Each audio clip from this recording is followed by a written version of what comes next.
பெரும்பாலும் 4 குடையவனாக சந்திரன், இது பேர் காரகோ பாவனாசாயான்னு வேதசாஸ்திரம் சொல்லுகிறது.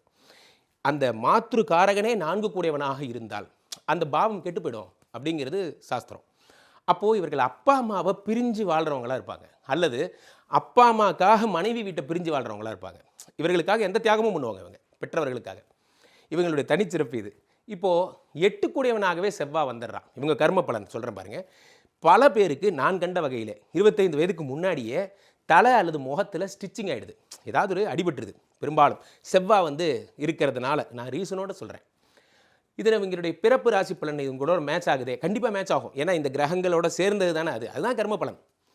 இப்போது 9 குடையவனாக யார் இருக்கா? குரு இருக்கார். இங்கே தான் ஒரு ட்விஸ்ட்டு.